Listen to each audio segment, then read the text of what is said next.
Well, good morning, everyone. As you might have seen when Carmen announced this, the topic this morning is on dogma, doctrine, and discipline, the 3 Ds, if you will. And this is apropos of it's always good to go back to some fundamentals, especially when with some of the current issues that are in the air these days with Pope Francis and his latest letter, among other things that just come up in the normal course of being a Catholic or a Christian today. So Carmen thought it a good topic, and it is always a good topic to cover, to bring clarity to what we mean by the terms of dogma, doctrine, and discipline. I'd also just add a quick commercial for the Summer School of Faith, which starts Tuesday, June 14th at Gorton. So we're here for this session, but all of the Summer School of Faith sessions Tuesday at 7 p.m. at Gorton. And the topic there is apologetics, which is really an area that for Catholics, there used to be a lot of apologetic books written in the 20th century, in the early part of the 20th century, but there hasn't been so much published recently that is useful, helpful, or contemporary to what current people who may not even be Christian, let alone Catholic, are thinking about. And so apologetics is that part of theology that traditionally dealt with questions prior to belief. Why is the Catholic belief or Christian belief reasonable and historical in the first place? So that's coming this summer, and you'll hear more about that in those sessions and as you see other advertisements for it. You have a handout. I hope everyone has a handout, and it's double-sided. So when I refer to the other side of it, you'll just flip it over. But I thought before we jump into the topic for this morning that we would review what I call the levels of teaching in the church, because it informs and provides a framework for understanding dogma, doctrine, and discipline. So I'd ask you to look at that. And that page is really a reflection of Vatican II, the dogmatic constitution on the church, Lumen Gentium, and in particular paragraph 25. This isn't necessarily new, but it's good to go over it again, which we'll do together, and then move to the next topic of dogma. So when you think about the different levels of teaching authority in the church, they range from very formal occasions of what are called extraordinary and universal, when the Pope is defining a Marian dogma, for example, or an ecumenical council like the Council of Trent or Vatican I or Vatican II, all the way down to the Pope giving a private audience to 10 individuals, and he says things. So you see there's a wide range of occasions by which the Pope or bishops speak on different subjects. So that's what this first page is trying to show. So let's go through each one of them.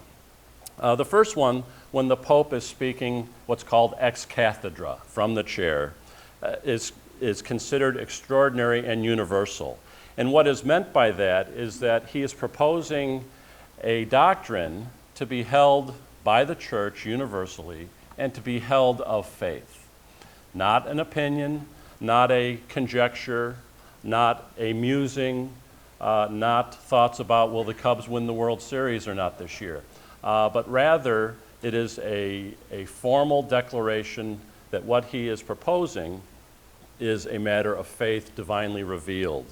And our response is one of faith. And we'll get into why are we calling that out, but our response is correlated to the level and dignity of the teaching. So our response is the full assent of faith. But there's also other examples of extraordinary and universal teaching, which is infallible on faith and morals, namely an ecumenical council properly convened and blessed by the Pope.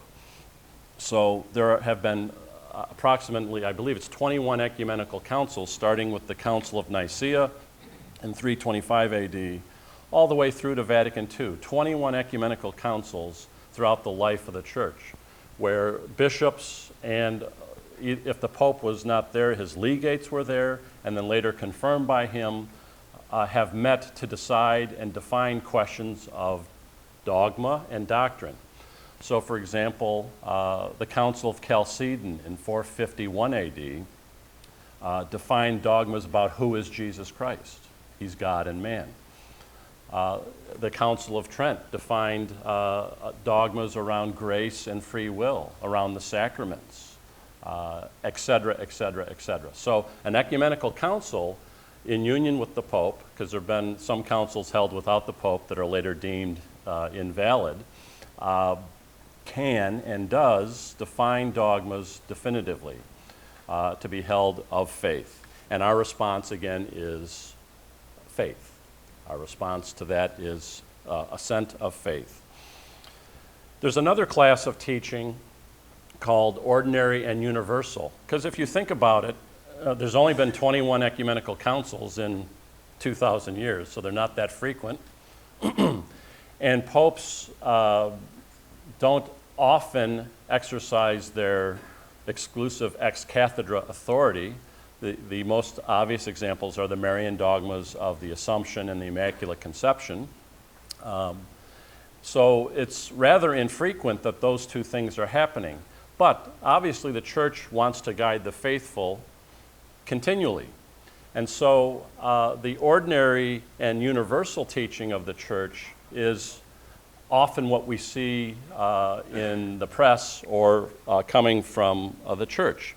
And this is when bishops proposing something, even throughout the world, which is what disperse means. They may not be together in a council or a synod, but they're proposing something that is basically a retelling or a rephrasing or restating defined church teaching. And this happens all the time. So for example, the church talking about the evils of abortion.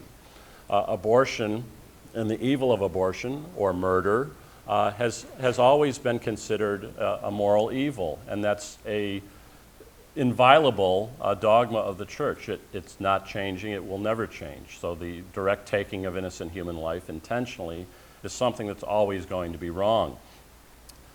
If the Pope is giving a statement on this, it may not require a council, doesn't require him to make an ex cathedra statement. He's just repeating accepted church teaching in the ordinary course of doing his job. Or any bishop in his diocese who might write a letter to the people in his diocese on abortion or on other issues in bioethics that are directly related to that, like euthanasia. So these are all examples of ordinary and universal teaching, but it's not exercised officially in those first two ways of the Pope speaking ex cathedra or an ecumenical council. Then we get into another class of the Pope speaking on something, and it's authoritative, but it may not be infallible if he's not repeating dogma. It might be his thoughts on a particular subject. And in the literature from the Congregation on the Doctrine of the Faith, this involves often what they call contingent or conjectural elements. And so this teaching is characterized as authoritative, but not necessarily infallible or not infallible at all. And the examples I think of this are, let's take an example of an encyclical from John the 23rd, who was Pope in the 1950s, on farm policy in Europe. Is that infallible? No, it's not. It's not, because he is trying to apply Catholic social principles to what he perceives as the plight of farmers in Europe. Now, we wouldn't begrudge any Christian leader, pope, bishop, or layperson from speaking about the plights of injustices throughout the world. That's part of our heritage. You think of the Old Testament prophets. So the official status of the Pope or the bishops doesn't prevent them from speaking out on a wide range of issues. Another obvious example in our time is the Pope's encyclical where he's talking about air pollution and global warming, and that the primary causes of that are burning fossil fuels. Now that's a conjecture based upon the scientists that he's influenced by. And so there are arguments to suggest that burning fossil fuels is the primary cause of global warming, but there's also a body of literature that shows that CO2 is actually a very small percent of the total greenhouse effect in the atmosphere. Now, Pope Francis has chosen not to heed that body of literature on global warming, but you see now we're in the area of conjecture and contingent facts and findings. So that is not infallible. And in fact, it's not even an object of infallibility, which is faith and morals. Air pollution doesn't fall into either of those categories. And the fact that there's controversy scientifically about is it primary or secondary or tertiary, the burning of fossil fuels as it relates to the greenhouse effect on the atmosphere, that's still being debated, even though you might not hear about it so often. So you see what I'm getting at is that to the extent a papal encyclical or teaching or audience that he gives is based upon contingent or conjectural elements, to that extent, we read it respectfully, it's certainly not infallible, and it's possibly even deficient. So on these contingent and conjectural elements I'm talking about, and I just gave you a few examples of that. The bishops, in the same way, have an ordinary exercise of their teaching office in their diocese. To the extent they repeat the faith that's universally held, that's authoritative. But it's not infallible, again, if they go into areas that involve subjective conditions. It might be on what should the minimum wage be. You have some bishops who would like to opine on what they think that is. You can obviously see that whether it's $9 an hour or $11 an hour, we are a long way away from faith and morals. And when bishops do that, they are then subject to the same critique an economist would be on the effect of unemployment or employment on various groups of people. The responses there, you notice, have changed, by the way, on the last two we just talked about. The religious submission of intellect and will is out of the posture of faith, but an act of faith is not required because it's not that level of teaching. So on the examples that I've been giving, there is a respect for an encyclical and what it's proposing and teaching, and we should read it and listen to it and think about it. But it doesn't command the same kind of response as the dogmas on Mary or on the Trinity or on the real presence in the Eucharist do from us to be considered faithful Catholics. The last teaching office that the Church will speak to is that of theologians. And this was more confused 40 years ago and 30 years ago when there was a lot more public dissent among Catholic theologians.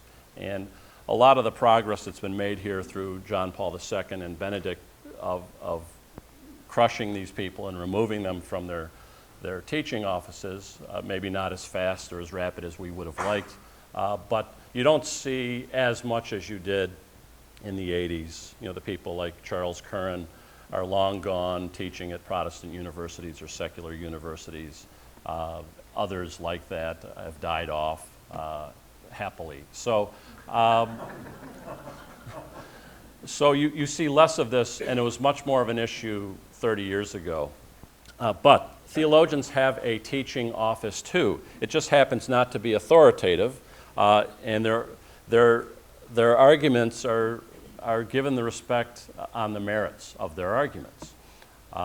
So if they might have 3 PhDs behind their name, but if they're spouting things that just are not accurate, not true, they could have 10 PhDs. It has no bearing on our allegiance to that or even its authority. They have no formal authority like the Pope and the bishops do when they teach. So it's all based upon the merits of their arguments. And there are obviously good theologians out there too who can be very effective teachers, and we all probably have names that come to mind of priests and laymen out there who are excellent teachers of the faith in universities and who publish books, etc. So I just wanted to provide this skeleton before we then turn to the subject for this morning. Are there any comments or questions on this? I'll just read quickly then from Vatican II, the Dogmatic Constitution on the Church. It's not in your packet or your two-pager, but it's paragraph 25 for your reference. And it's a very concise statement of everything I've just gone over.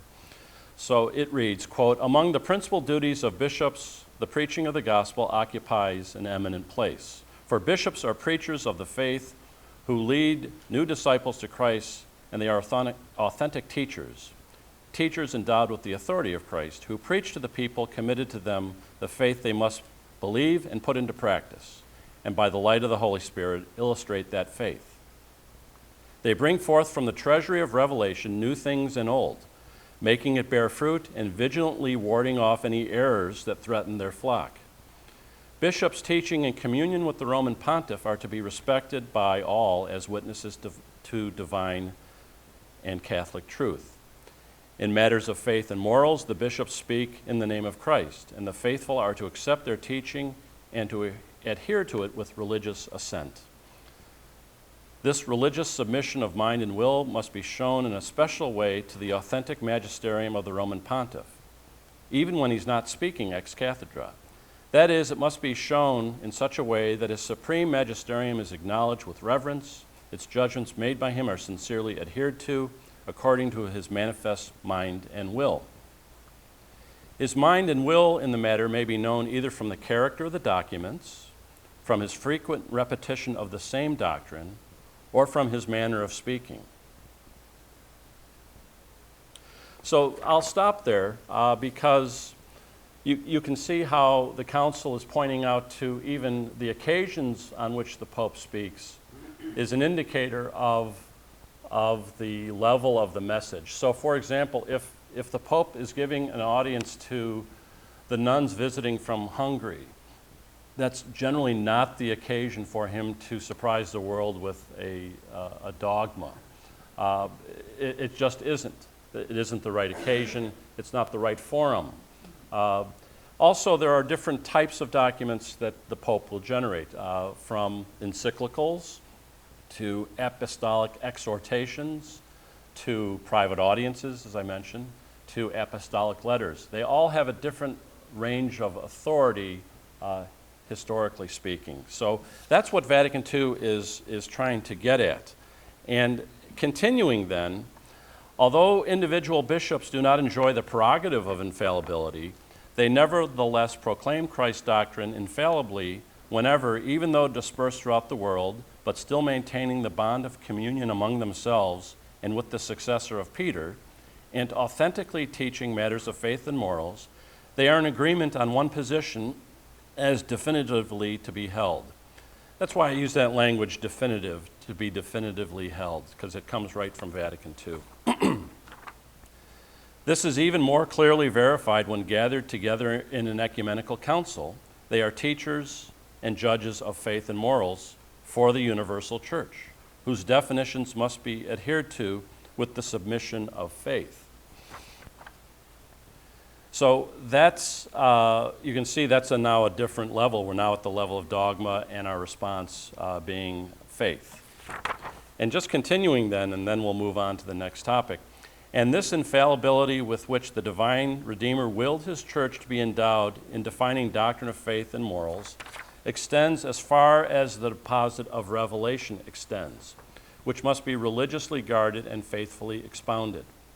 And this is the infallibility which the Roman pontiff, the head of the College of Bishops, enjoys in virtue of his office, when as the supreme shepherd and teacher of the faithful, who confirms his brethren in their faith, by a definitive act, he proclaims a doctrine of faith or morals.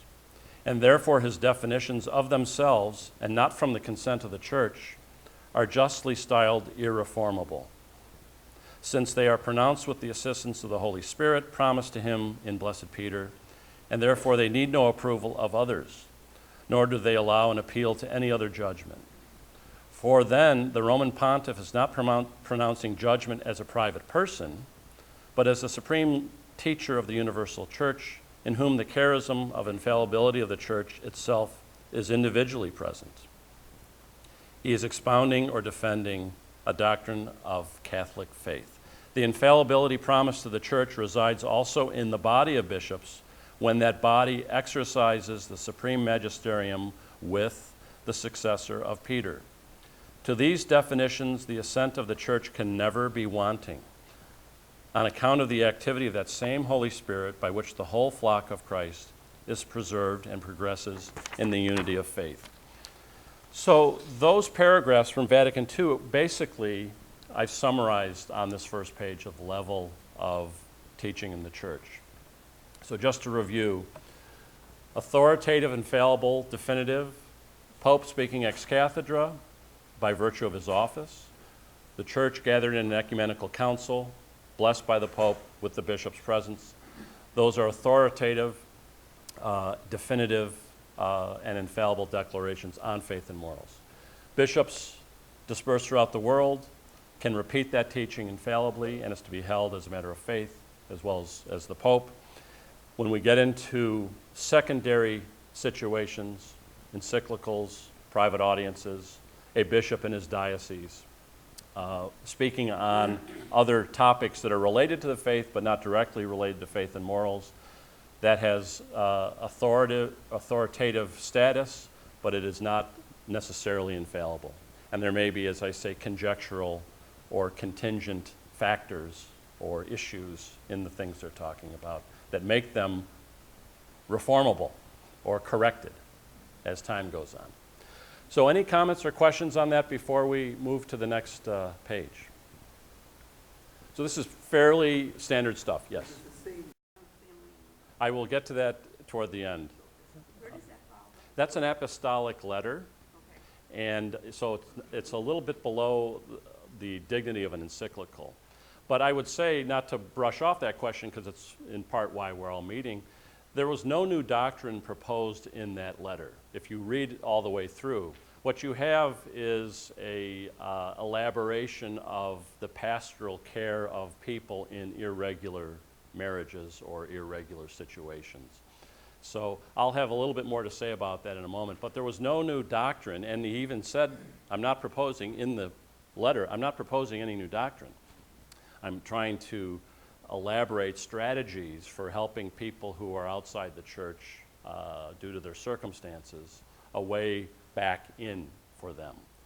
So there was a lot of heat and energy around, oh, he's contradicting X, Y, and Z, but there was no new doctrine proposed in that.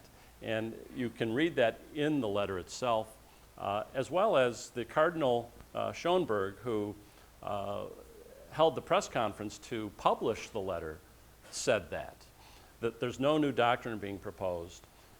And Pope Francis later in an interview said the Cardinal is exactly right. So if you think about the battle lines that were being drawn at the synods, where some bishops did want new doctrine, they didn't get it. Okay. But we'll have more to say about that when we go. So if you turn your page to Dogma, Doctrine, and Discipline, and you'll see this in the book that Carmen was referring to, Ludwig Ott, on Dogma.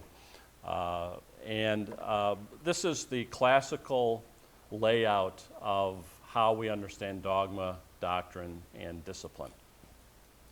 So Ludwig Ott and others will talk about the truths of revelation, divine revelation, and make a distinction between things that are primary, directly revealed by God, and then things that are revealed by God under the inspiration of the Holy Spirit to the church. And even though there's a distinction we make, there's really no distinction in terms of whether it is held of faith or not. It's just maybe a theological, technical distinction. But dogma is formally defined, those things of faith. De fide, you've heard that term before maybe, or de fide definita, of faith, formally defined to be held definitively. But again, it's any time the church gathers either in an ecumenical council or the Pope speaking officially, where they want to specify or determine more precisely a doctrine to be of faith to the status of a dogma. So the examples I give there are the Articles of the Creed, the Trinity, Jesus Christ, all of the dogmatic statements by the Council of Nicaea, the Council of Ephesus, the Council of Chalcedon. All of the dogmatic work that was done in those councils made dogmatic statements about Jesus Christ. The sacraments, the 7 sacraments being instituted by Christ that give grace as outward signs. We all remember those formulations. The Marian dogmas, the dogma on original sin, and so on. I won't read all those, but the point I will make is that they also extend into morals. So many, again, it was the controversy for a while that, well, can the church really make a dogmatic statement about things in the moral area? Because that has a lot of contingent elements too. And the answer is, of course, yes. And the 10 Commandments, the Sermon on the Mount, are all part of the divine treasury of what has been revealed by God through Jesus Christ and the Holy Spirit. So the answer is yes. And we could list more here. Abortion, adultery, fornication, theft are all biblical sins, if you will, all clearly called out as wrong. Unlike a ventilator on a person who's in the hospital.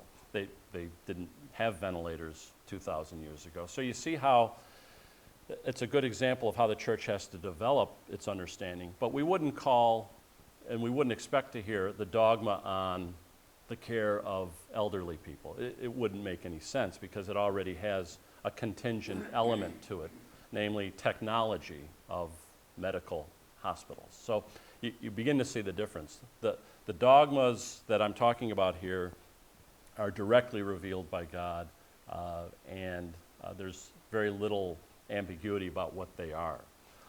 And so that's really that primary object of faith to be held definitively. I mentioned a second area here, and I describe it as truths that are connected to dogma as implications of them. So, for example, we have the dogma of Christ being human and divine. Is there a dogma that says that Jesus laughed? There isn't, but it's doctrinal or dogmatic to think so because it's part of being a human being. Did Jesus have, if we think of the dogma of the resurrection, an implication of that is we will not find the bones of Jesus in this world. That's an implication of the dogma of the bodily resurrection of Jesus Christ. But you won't see that defined anywhere, but it's an implication of it. Some things are defined because they're being debated as a authentic development from dogmas. But you see the difference. A doctrine is something to be held of faith. It's no less authoritative than a dogma, but we've come at it through the inspiration of the Holy Spirit, through councils, through papal declarations. And I try to give examples of this.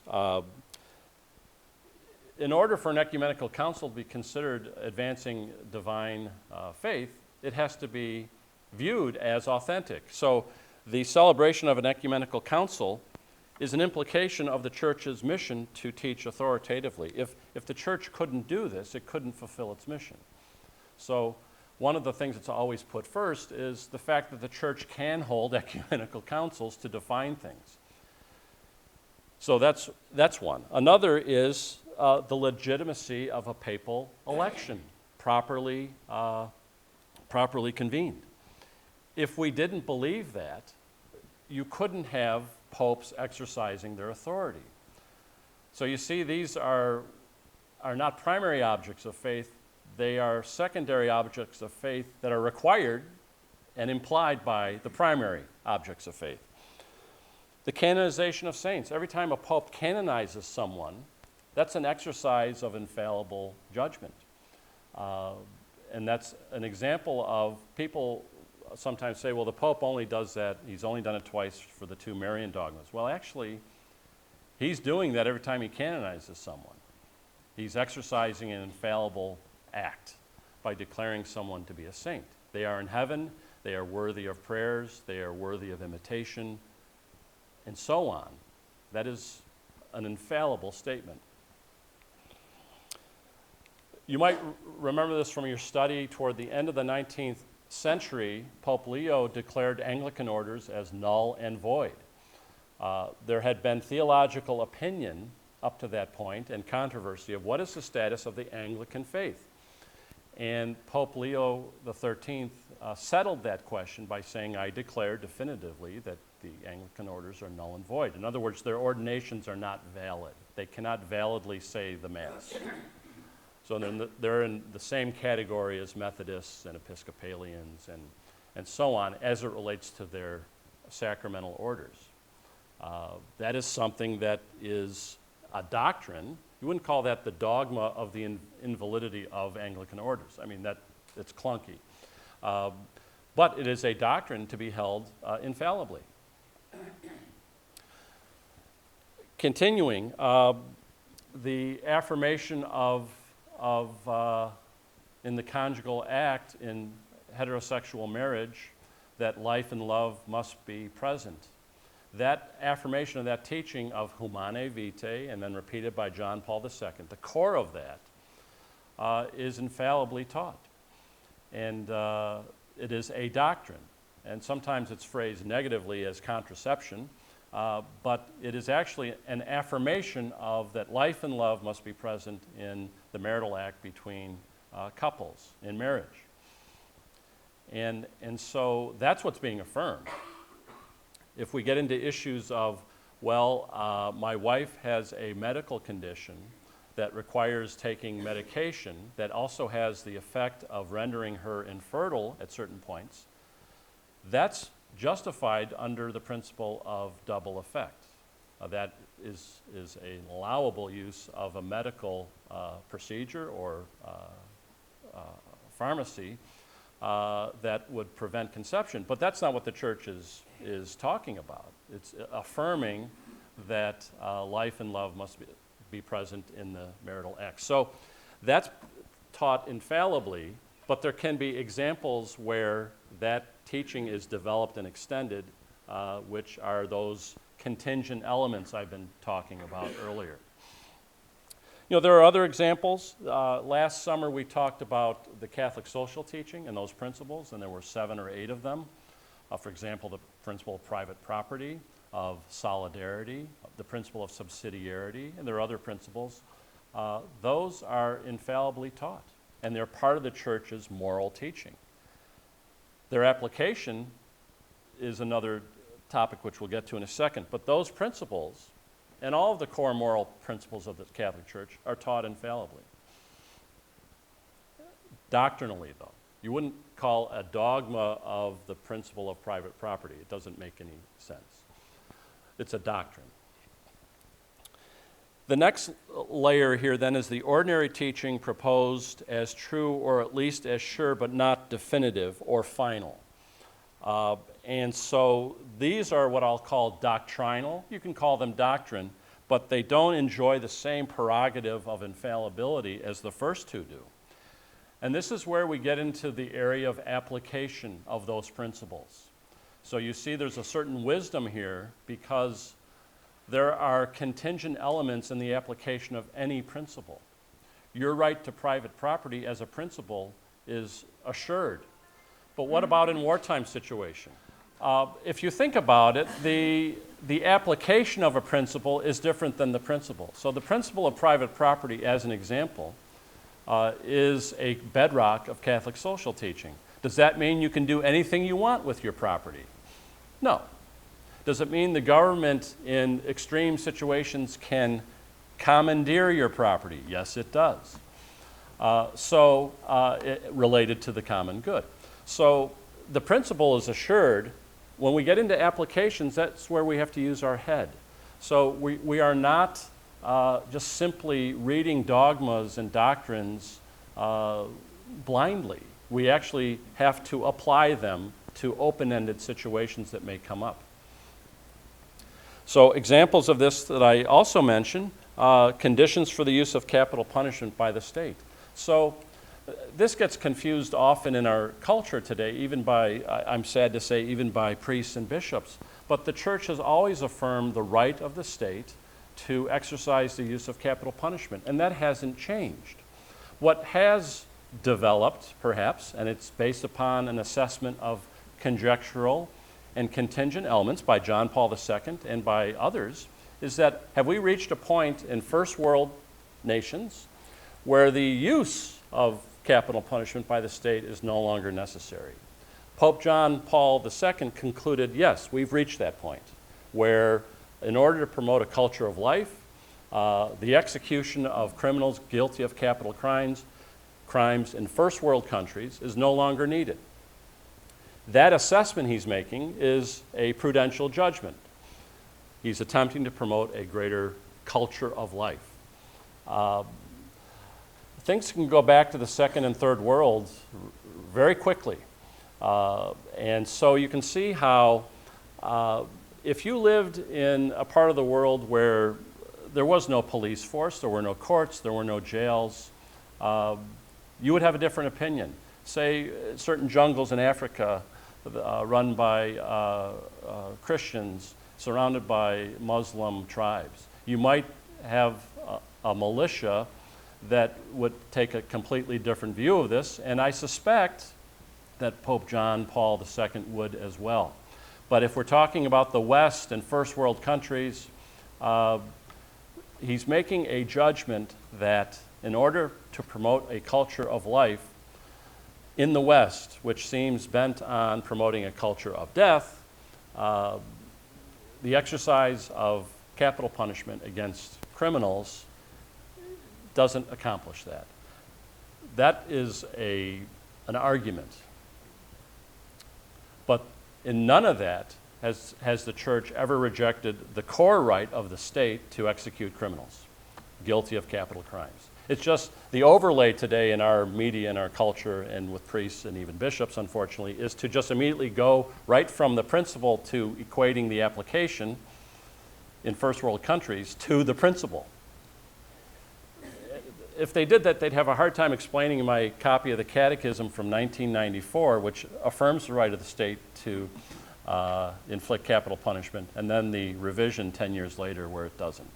So you can see how we're in the area of conjecture and contingent elements, which popes and bishops are certainly allowed to do.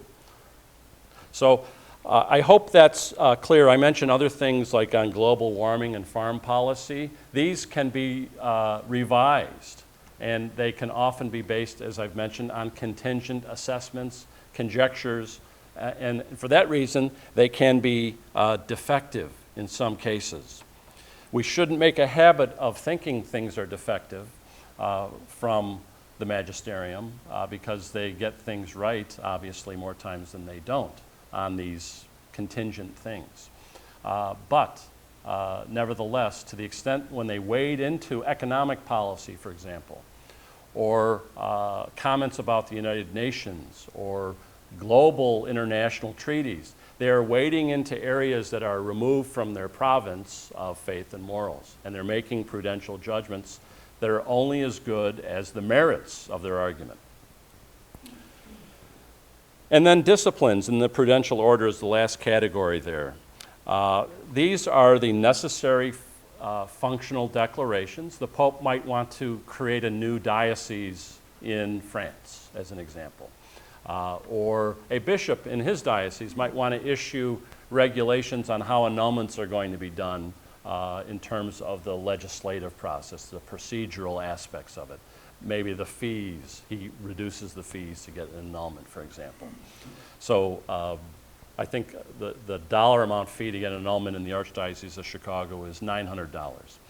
Maybe a bishop says, I'm going to make that $200 to make it more affordable, as an example. So these are procedural, canonical.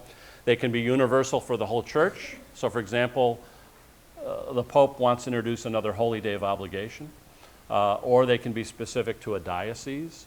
And this is where we are in terms of what the questions that came up earlier on Pope Francis's apostolic letter on the joy of love and the pastoral care of people in irregular situations. And so we are in the level of disciplines, of directives to bishops, priests, and lay people in terms of how we accompany people in irregular situations who would like to come back into the church more fully. We're in the area of what I'll call tactics. We're in the area of how do we interact prudentially with people. And you can see that's a different level of teaching and therefore authority. And so that's the layout of what I wanted to formally cover to just address this issue more that came up. I'll start with the apostolic letter of John Paul II, what was called Familiaris Consortio, way back in 1981, where he was talking about how do we face Catholics who are divorced and remarried without an annulment. And basically what he develops is that the Eucharist is more than just receiving the body and blood of Christ. It is a celebration of an identity, of an ecclesial union that we all have with the church. So when we gather for Mass, it's not just a matter of us receiving something, it's also the celebration of an identity. For those who are in an irregular situation of divorce and remarried without an annulment, they have, by that action and by that life choice, have severed that ecclesial unity because they no longer identify with the church teaching on a core issue of the indissolubility of marriage. And so they are not to be admitted to the sacrament. But he goes on to say that there are cases where the circumstances are such that they are unable to get an annulment. And as a result, he says if they go to confession and live as brother and sister, they in private can receive communion. So that's been the standard approach of the church on this subject for a long time, at least certainly for the last 35 years. That the status of people who are divorced and remarried without an annulment, assuming they approach the sacrament of confession and agree to the priest that they will not engage in marital relations any longer, but they will stay together for the sake of their family, their children, etc., they always had an avenue to receive communion privately in order not to give scandal to the broader parish or the church. So that remedy has always been in existence. I will then offer to you a statement of the Congregation by the Doctrine of the Faith in 1994 entitled Communion of Divorced and Remarried. So this was from Cardinal Ratzinger at the time, and it's a follow-on clarification from John Paul II's apostolic letter. So I'll just read this to you. The faithful who persist in such a situation may receive Holy Communion only after obtaining sacramental absolution.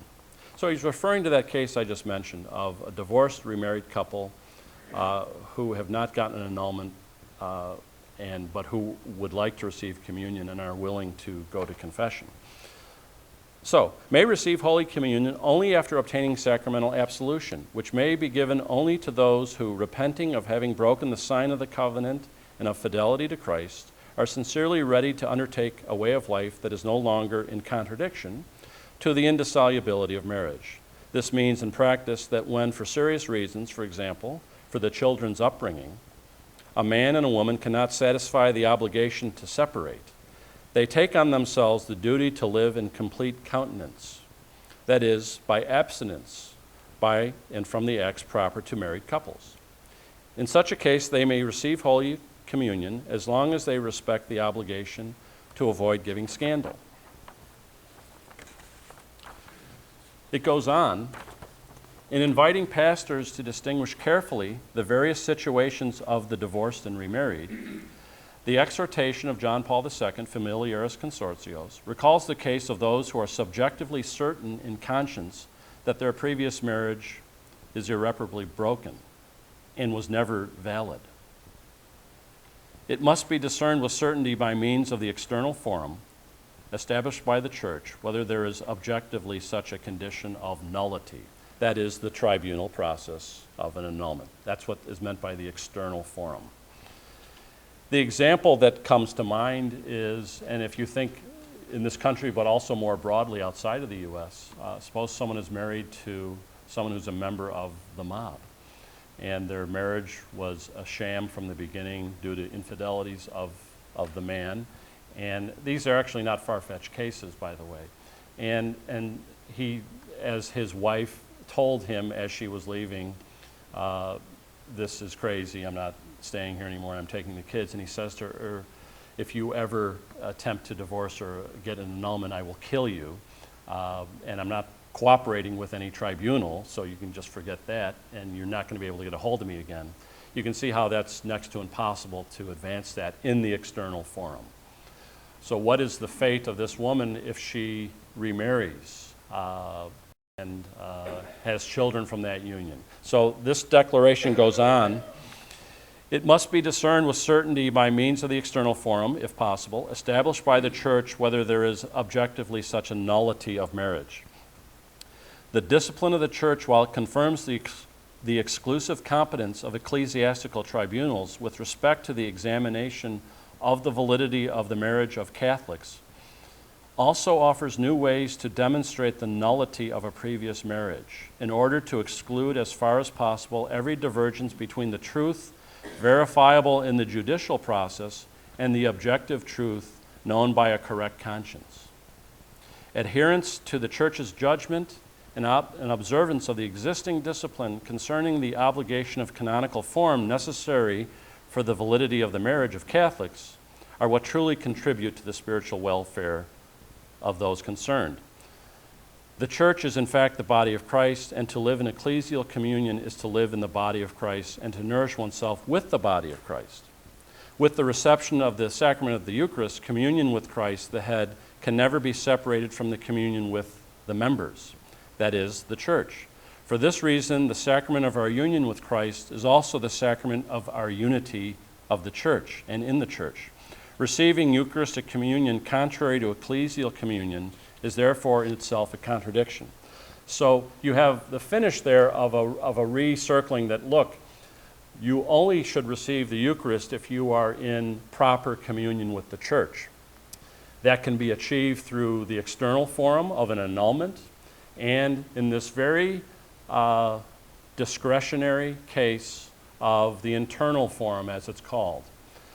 Now, a lot of people don't know this, and it hasn't been talked about much, but in the case of the woman married to the mobster, she could receive a moral declaration from a priest in consultation with the tribunal that her first marriage was not valid and receive communion privately. So that's been the settled practice of the Church for decades. Now we come to the letter of Pope Francis. Not only is there no new doctrine proposed in that letter, but what he's done is he's in a way that perhaps is confusing to the broader audiences of people who read this or read a news snippet, he has made very public these very highly discretional personal situations which you can't publish general rules on, obviously. Suppose someone said, well, it's not a mobster who's going to kill me, it's just someone who lives in Decatur and I can't get a hold of him. You see how that's completely different.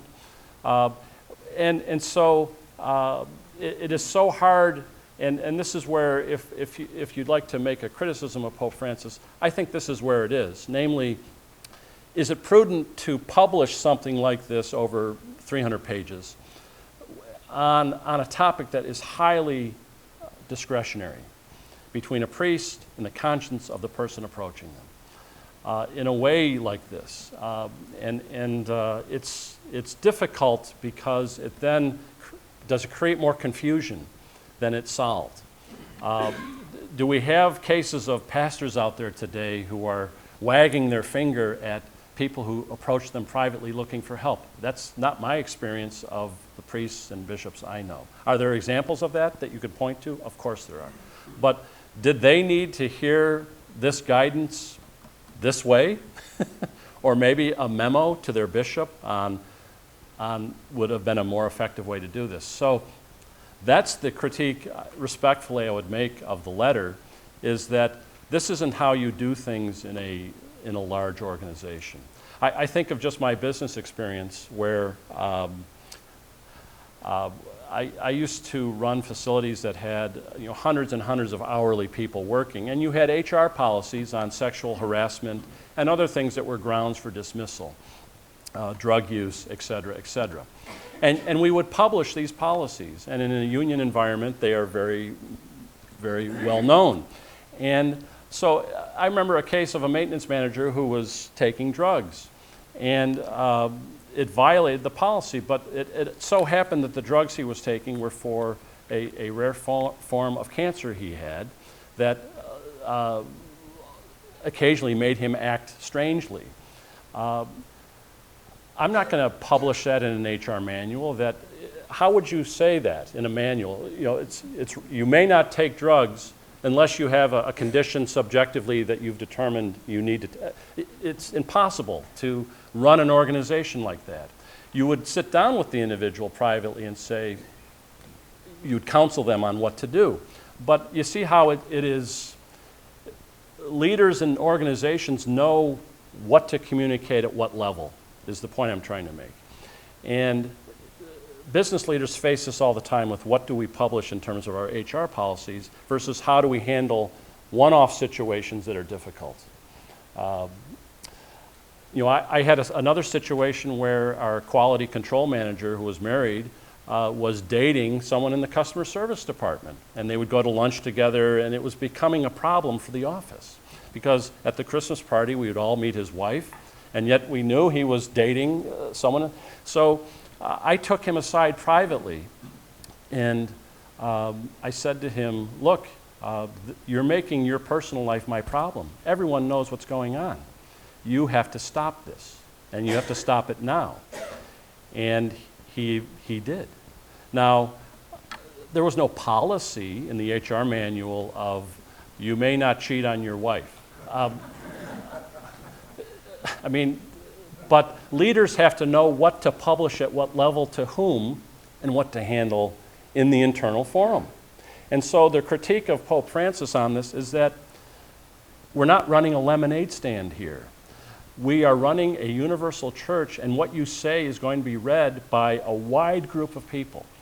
And things that should be handled in the internal forum should be handled in the internal forum. That's their critique. So there's no new doctrine. He's not being unfaithful to this. He's not being unfaithful to that. This is a management issue. This is I hate to put it in secular terms, this is a business issue of how to communicate to what groups, what kind of message. I could give you many examples of that where you have HR issues when you're managing large groups of people. And you have to have a policy manual, of course. But you have to know when to stop talking also and when to handle things internally. So that's how I would characterize the letter. And I say that respectfully because Pope Francis, if you read the first 7 chapters, it is a beautiful description of Christian marriage. Heterosexual Christian marriage. Biblically based, goes through church. He was asked, if you think of the initial drafts of the synod documents by the German bishops, they wanted to start with a sociological survey of marriage throughout the world and the different patterns and models of marriage, and what nonsense. And Pope Francis had none of that. It was completely stricken from his final document. So we should be happy that in the first 7 chapters, we have a beautiful reaffirmation of Christian marriage. The issue is everyone focuses on the last chapter and the last footnote of that chapter. Yes. That, as I've just read to you, the footnote itself doesn't really contradict the practice of the church. It's actually in continuity with the Congregation Doctrine of the Faith's letter from 1994 on communion and divorced Catholics. So I see it in continuity. I just see it as unwise how it was even formulated this way. Right, so we may not like stylistically how he said that the Eucharist should not be a prize for the perfect. I think that that's tone deaf, so I agree with you. Do we have a problem today of people coming to Mass too much, too often to receive the Eucharist? I don't think so. We have single-digit participation in Europe of Mass attendance on Sunday. So to write something like that is I agree with you, to be not in tune with what's happening in the West in particular. But as I'll say again, in reading, again, the 1994 statement of allowing for an internal forum solution for divorced and remarried Catholics who do not have an annulment, they can receive communion. That is consistent with what he says in that footnote. My beef was, why did you create a hullabaloo about this? 2 synods to merely reaffirm what the church's practices was in a highly discretionary way. That's not responsible as a leader of a worldwide organization, in my opinion. That's the issue. Why? To the point you raised. It's causing confusion. It's causing confusion. Well, maybe on some level, but all I'm saying is what I'm saying, which is it is in continuity with church practice, as we've seen. How it's been communicated has caused confusion. I think both statements can be true. I want to be sensitive to our time. Are there any comments or questions on the topic? I mean, this is a good subject to cover, and everyone wanted to get to this, but the dogma, doctrine, discipline distinctions are useful, helpful on a variety of issues. We've been talking about this, but the encyclical on global warming is subject to the same kind of critique of conjectural, contingent elements that may change. We might discover from science that actually water vapor is formed more often by episodes from the sunspots than burning fossil fuels. So it's helpful to know these distinctions in general and then apply them to situations. But in this last case of Pope Francis on marriage, there's no doctrinal change from what I can see. Yes. So generally speaking, a doctrine can, and the Marian dogmas are an example of that, where the faith of the church on the Immaculate Conception, for example, had been discussed and believed for millennium, or on the Assumption. On capital punishment, we're in the area of application of moral principles by the state in this case. And so the principle of the state having the right to use capital punishment is affirmed. I don't know that it would ever be elevated to the level of a dogma, because the reason to make something a dogma is to resolve a controversy, to provide clarity. The church is trying to act as a service to its members on something that's being debated and discussed endlessly. No one's really debating the right of the state to have this right to execute criminals guilty of capital crimes. The conversation is around the application of that. An example, let's say there's a Christian nation one day that's formed right surrounded by Boko Haram in Africa. That's the example I was thinking of. To survive, to exist, to defend its citizens, you could see how it could obviously have to have the death penalty. So the comment was, I see this as all leading to chaos. And I would say a couple things. Things have been more chaotic, believe it or not, in our history. Think of right after Vatican II, the Mass being in English and all the innovations that began to start happening. That was pretty chaotic. You can go back in time in the church when there were 3 people claiming to be Pope in the 15th century, or in the end of the 14th century. They tossed St. Athanasius out, too. Right. Think of the 4th century. There were more Arian bishops, heretical bishops who thought Jesus was not God, than there were Orthodox bishops. And St. Athanasius was one of those bishops who, he was thrown out of his diocese 5 times. He had to live in the hills while the Greek emperors were purging out all the Orthodox Catholics. Think about the French Revolution, where they were putting the Eucharist into cannons and shooting it against the people they were killing with it. Think of all the priests and nuns that were butchered by the French Revolution. Do you know there were, in the space of about 3 years, 45,000 Frenchmen were killed in the Reign of Terror? 45,000 in the space of 3 years. The church was devastated. And so things, I think, actually have been worse. They have been killing Christians in the Middle East for a long time. I'm not downgrading that at all, but I wouldn't point to a letter by Pope Francis on marriage as the match that lights the chaos. We've had these problems for a long time. Yes?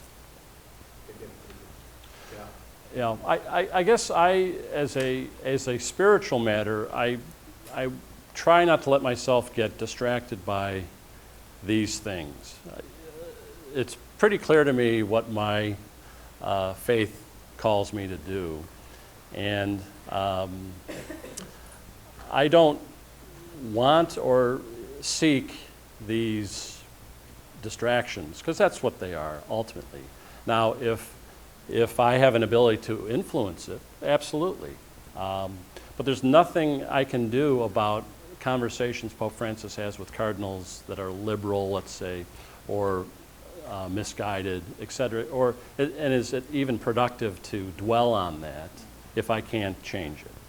Now, I can influence my local situation, the priests, the bishops here, et cetera, on some level. But to reflect on that too deeply is, I think, in some ways counterproductive to just my own personal spirituality and faith. I agree with you. Yeah. Totally. Yeah. I agree with that. Yeah. Well, good. Well, thanks everyone for coming. Hope to see you this summer at Gorton.